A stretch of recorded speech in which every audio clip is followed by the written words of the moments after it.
C'est une maladie que l'on attrape à la naissance. L'ange de l'inachevé rôde partout. Les funérariums débordés et les inhumations en cascade emplissent l'actualité de morgue, d'angoisse et de peur. Dernière illustration ce mardi avec un pic de décès, 29 au total. Chaque année, de sources concordantes médicales, plus de 110 000 Sénégalais rendent l'âme de maladies, de vieillesse, d'homicides et d'accidents en tout genre. L'inachevé est le destin de l'homme. Il en faut du courage physique et beaucoup de sagesse. Le trépas ne surprend jamais le sage. Celui-ci est toujours prêt à embarquer pour des horizons lointains. Accident, avons-nous dit plus haut. En rase campagne, des vies sont écourtées sur les routes du Sénégal. 14 morts au croisement de Guédé-Chantier dans le Podor cette semaine.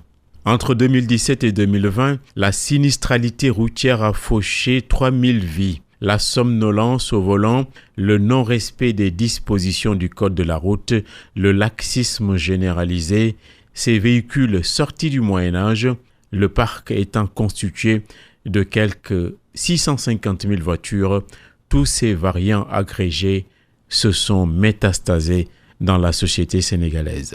La carie est donc terriblement dans la dent.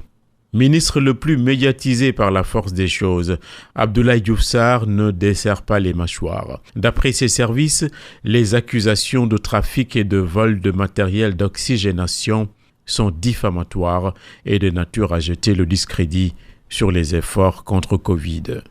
Il faut protéger le médecin urgentiste et lanceur d'alerte, dit un éminent acteur de la société civile. Ce que je crois est que Dr Babacar Niang n'a rien dit de nouveau. Un confrère chroniqueur du Lundi a exprimé à peu près la même chose dans une de ses récentes livraisons. Au fond, le ministre a tant à faire qu'il ne devrait s'occuper que de ses dossiers. Car avec l'éducation et la sécurité, la santé partout pérennise les civilisations. Il faut donc, à tous les niveaux, préserver la culture et l'hygiène de la transparence. La critique, ça fait toujours avancer. Après, s'il le faut, on rectifie. Ce débat à la petite semaine, en plus, parvient à masquer l'effort de 10 milliards pour la gratuité de l'oxygène dans les cliniques privées. Laissez le docteur en paix, sa place est dans son cabinet. On n'en dira pas autant de ce joli cœur qui s'est travesti pour passer l'épreuve d'anglais en lieu et place de la vraie candidate au bac à Diourbel.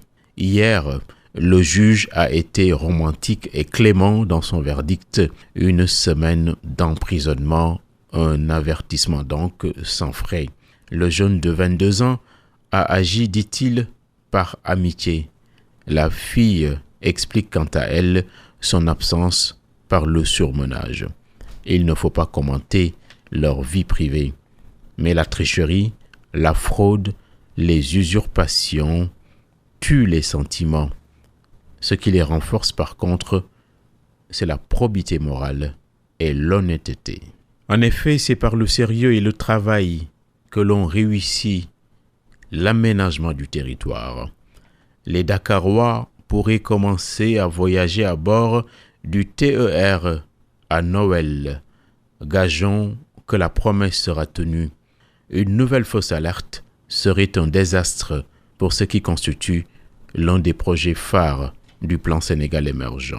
Désastreux et dérisoire, le méli-mélo autour du consensus dans le football sénégalais au vu du fiasco et de la bérésina des athlètes sénégalais aux Jeux Olympiques de Tokyo.